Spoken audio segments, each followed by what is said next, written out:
Good afternoon, everyone, and welcome back from your workshop sessions. I truly enjoyed the last workshop I was part of. I had to dip off slightly earlier, so I'm looking forward to reviewing the Q&A. Lots of insights were taking place. The next highlight of the day is for me to introduce you to three superb colleagues who've all got a brilliant story to tell around their learner journey. It's really great that they're here with us today. They are really looking forward to talking to you. This is something slightly out of what their day job is, but it's really great that they are here to talk through their stories. I'm going to introduce them one at a time and then give them all an opportunity to explain and discuss their journey around their learning. And I'd encourage you to put any questions that you have for them in the chat.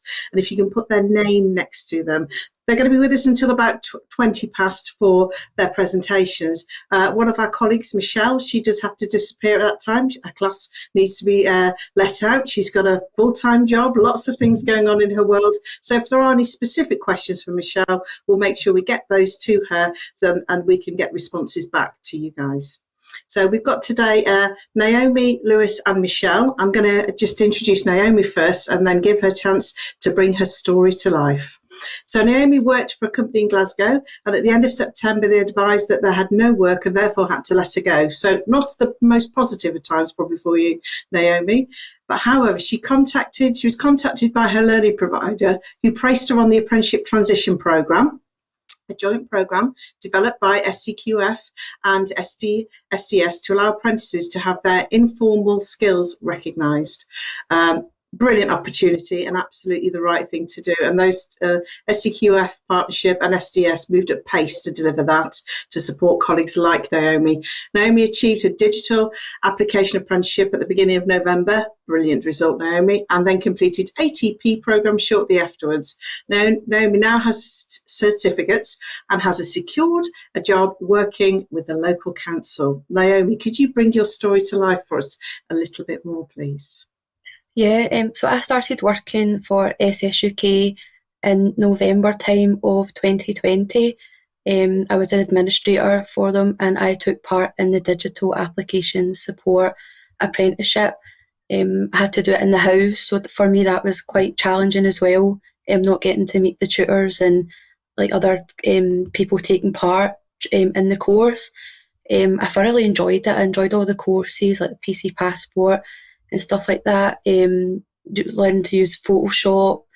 And then unfortunately in September time, I got called in to the office and was told that unfortunately there wasn't any work for me. So at the time I was quite panicking because of all the work I had put in to my apprenticeship. I didn't want to just like leave it as like not complete. So I'd contacted my advisor, Joanne, to see my options of what I could do. And she'd obviously mentioned that if I enrolled in the ATP programme, I would have more time to complete my apprenticeship. I wouldn't just have the 2 weeks notice that I'd been given from my employer to get it finished. So I was quite keen to enrol in it and obviously get my apprenticeship completed. And as well with the ATP programme, I feel like it built on my confidence as a person when you were obviously getting benchmarked against everything that you could do on your own. I was quite surprised that I'd managed to achieve an overall 6. So like for me that was confidence to go and apply for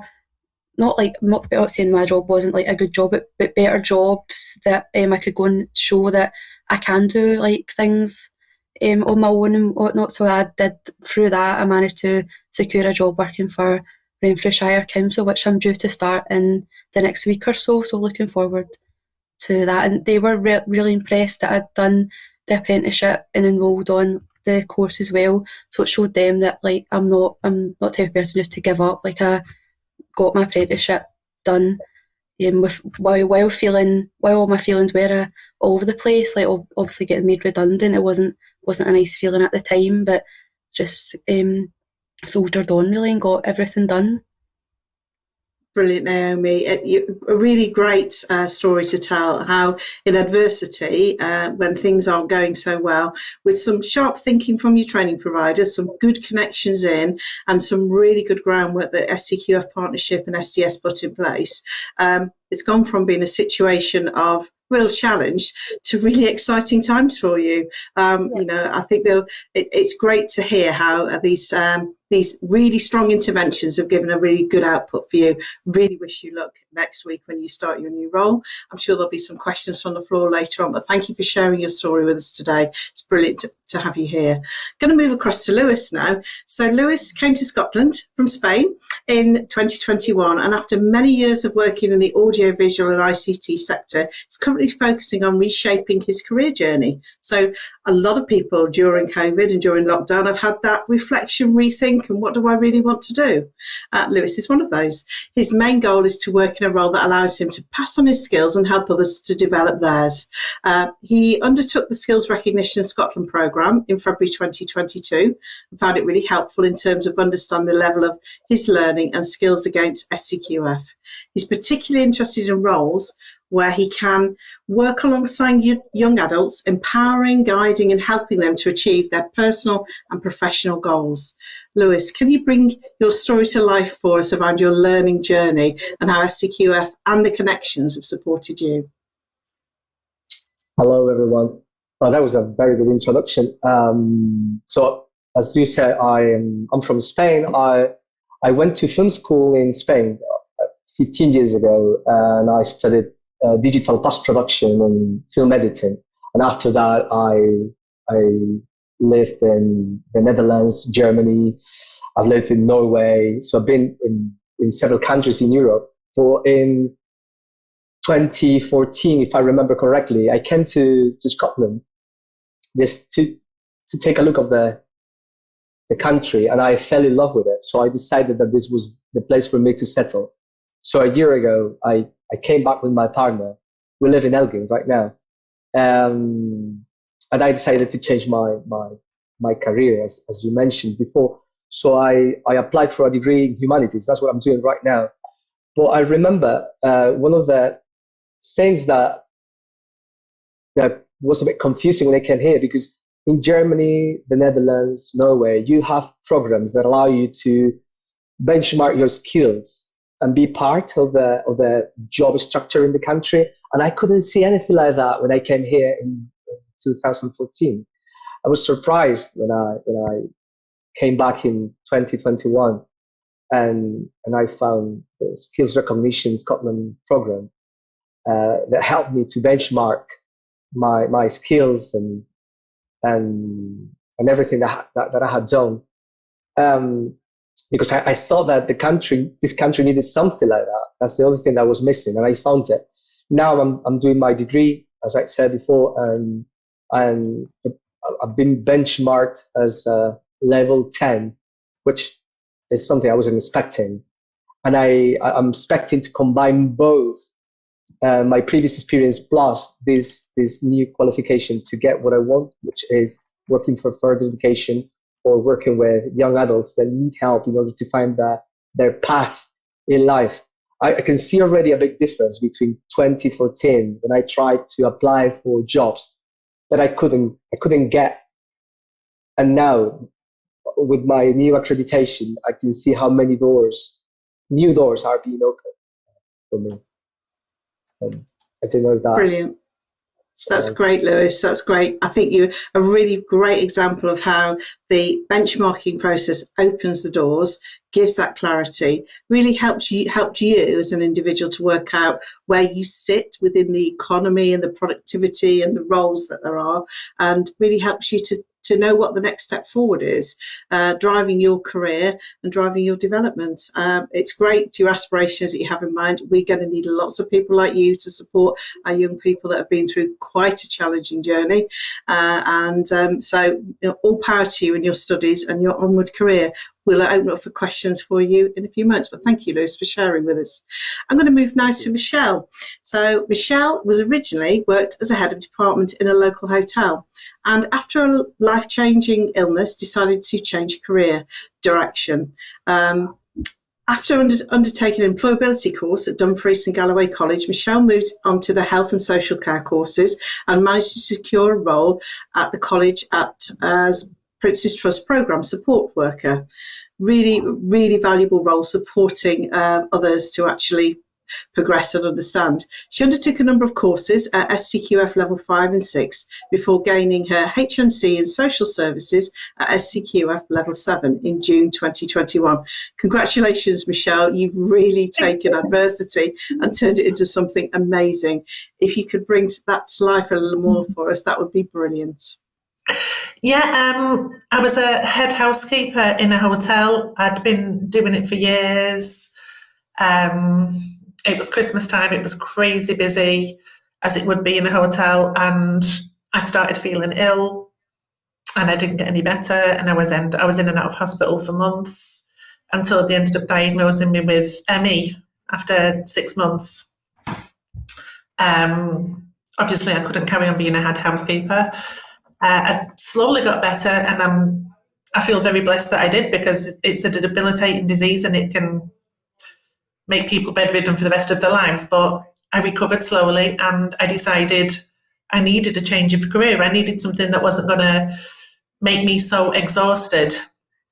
So the job centre put me in touch with Dumfries and Galloway College, which was the employability course. And they gave me a placement. I didn't want to do it. I wanted to be a secretary. That's what I decided I wanted to be. And my tutor said, no, we're going to put you in work with adults with learning disabilities. And I'm like, no, not for me. I'm going to be a secretary. And she's like, just give it a try. And I fell in love with the job. I just adored it from day one. So I decided that's what I wanted to do. And I went through the years. This was in 2017. I went through the years of the courses doing SCQF 4, 5, 6. I just completed my HNC last year in social services. I am currently studying to do my SVQ3, which is the SCQF level 7 in social services as well. I got the job as the support worker in supported programs within college based on my placement that was successful, and that's young adults with learning disabilities. And through that, I got the job with Prince's Trust as a support worker, and last week I got promoted to Prince's Trust team leader, which means if any of the lecturers are off, I'll basically be running the course. So it's all through my qualifications. If I hadn't have started, and I'm a big advocate now for, it doesn't matter your age, you can start at the bottom like I did and work your way through it. There's no pressure, there's no rush, and it's just the way to go. Brilliant, Michelle. Thank you very much. From really challenging adversity for yourself, and I'm really pleased that you're on the mend. You've taken something which could have, and can be very life limiting, and you've managed to turn that changes opportunity into something really positive and helping many others along the way. Absolutely brilliant. Loving to hear this today from the three of you. I think the theme here is unlock potential and being brave is what I'm hearing. You've all managed to do when things have changed. Life has moved forward. I'm going to check to see what the questions we have in the chat. We've got some congratulations. Excuse me. Got some congratulations that are coming in, and some thanks for sharing your stories. One from Beverly. Thank you for that comment. And there was one further up. I'm sure I saw a thanks earlier, but I can't quite see the name now. So I would encourage you, if there are any questions, I've got some questions because I'm really curious. Michelle, what next for you? Where's your goal? Where do you now want to be? I don't know. I'm just in the habit of not saying no, I'm just taking any opportunity I get given, which is why I'm doing this today. This is actually the first time I've ever done any form of public speaking in my entire life. Wow. So, yeah, no, I don't know where life will take me, but I'm excited to find out. Brilliant. And you've done a great job today. And what I would say is encourage you to keep going with that. Just wanted to be a secretary. It was where you were at one point. And now the sky's the limit for you, seizing every opportunity as it comes along. Need to bottle that energy and enthusiasm, if I'm honest. And if we could bottle that and share it around, that would be brilliant. I'm going to go to Naomi now. Curious question from me. There were dark days around being told that your job was no longer there. What advice would you give to fellow learners and colleagues when they are faced with that situation? What would be one top tip?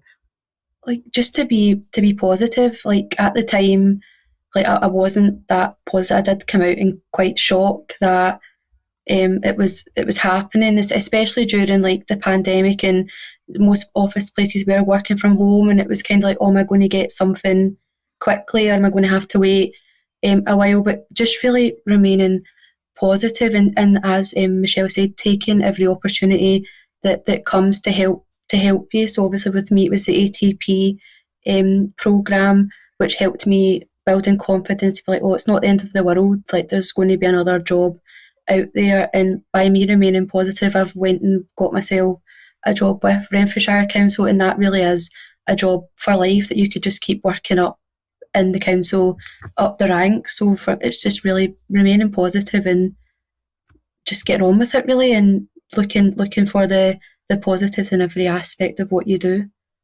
And brilliant. I think sorry, Naomi, go on. Just really, as I said, like, just remaining positive and not giving up, and not like just like saying, what can I do next? Like, not sitting about and like obviously feel upset, but just moving forward would be, and looking for more opportunities. Excellent. It's a really great message, that is. It's quite challenging when those things happen. Unfortunately, the labour market is ever evolving. We are seeing people changing careers. We need people to change careers. We need their careers to develop. It's wonderful to hear that you can see an opportunity in Renfrewshire Council. You could move sideways and hexagonally. Is that even a shape? It is. So that you can get the career that you absolutely rightly deserve, with that positive attitude. Brilliant. I'm going to pose a question to Lewis now. So, Lewis, you really well described how the framework, the lack of framework in 2007 when you first came across earlier on was really quite limiting, and how you saw it working really well in Europe. What sort of things could we do to surface that in a stronger way so that other people like your good self can see that opportunity and get those connections in?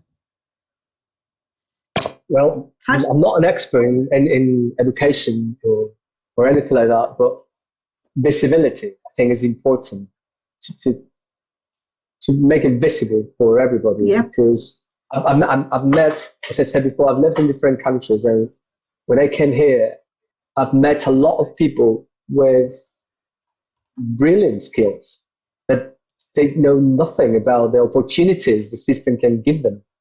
And they are there, but didn't know about it. To be honest, I found about this program by mistake. I was searching and I thought, oh, interesting. And then I got deep into it and I found information. But I think visibility is very important. Let people know that there are more chances that they can progress in the job structure in the country, and also that there are organizations there to help them, to guide them. I think that's the most important thing. Brilliant. Thanks, Lewis. I think it's visibility, simplicity, and surfacing it. We've got some really great stuff, but making sure that it's clear. You all managed to connect in with situations, organisations, and plans that helped you to move on to the next step. But I think that visibility is really key. We've seen some fabulous tools and different sort of mechanisms to work, and really talking about them and really engaging with as many businesses and as many colleagues as we can to bring that to life, so that those blocks can be unblocked for people. Wonderful. I'm just checking the questions now. I don't seem to see any others that have come in from the floor.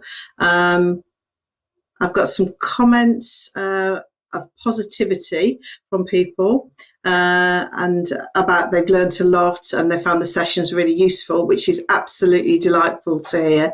If there are any questions for any reflectors amongst us that would like to raise them afterwards, I'm sure we'll be able to facilitate those and get some answers to you. But absolutely having really great people to bring to life exactly what's going on in their worlds, how it works, how it fits together, is a really shining example of all the hard work that the SCQF partnership, along with the connected organisations, do to deliver some really great outcomes, because you guys are what this is all about. Just want to say massive thank you for coming along today. You've really stepped out of your comfort zone beautifully. Michelle, Naomi, Lewis, you could have a life in broadcasting. Who knows? That could be one of your next moves as you progress in your careers. Love to be able to hear how you get on in the next few months and years. Really good luck, Naomi, as you start your new job. You're going to smash it. I know you're going to smash it. And thank you for your time this afternoon. It's been great to meet you.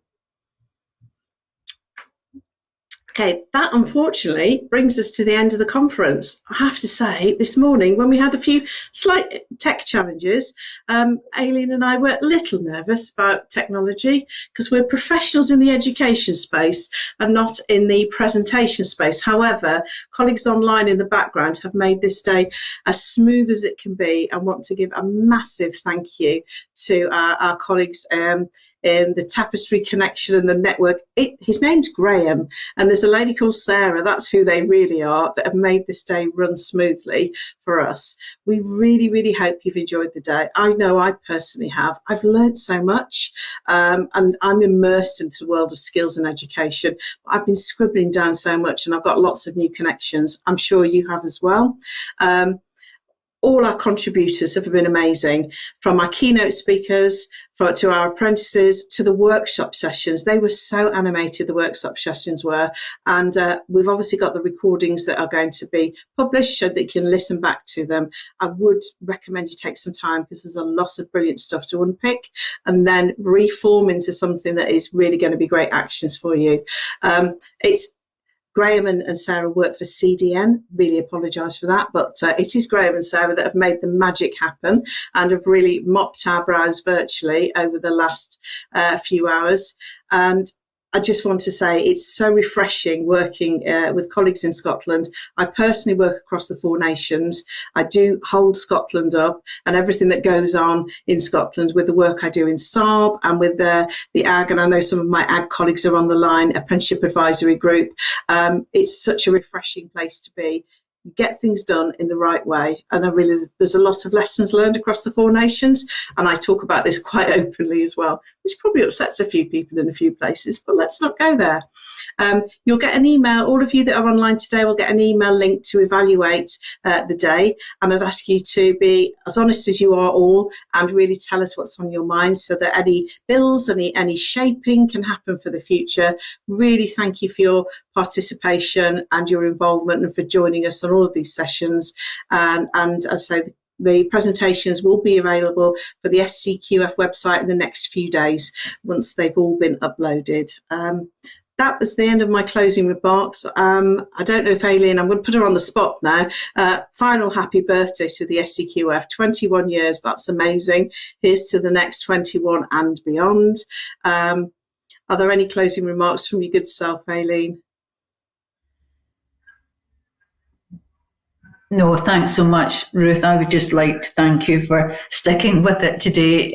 The first half hour this morning wasn't easy, and our colleagues in both CDN and Tapestry, I think, were experiencing some problems, but they kept talking to us in very calm voices, which is what you do with children and dogs, I think, and that's exactly what it felt like for us this morning.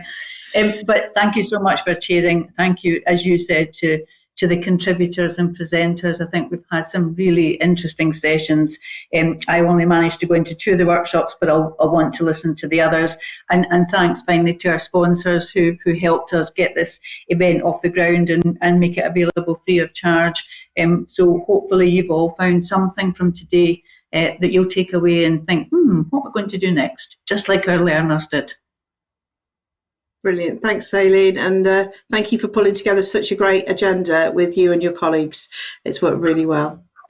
Well, it gives me 6 minutes back to you all. That's the gift of time, which in these world of Zoom meetings and online meetings is always a pleasure. So enjoy the rest of your day. Really love to keep in touch with some of you. I've seen a few LinkedIn invitations coming in because the more we talk about stuff, the more we get stuff done. So enjoy the rest of your day, everyone, and great to virtually meet you.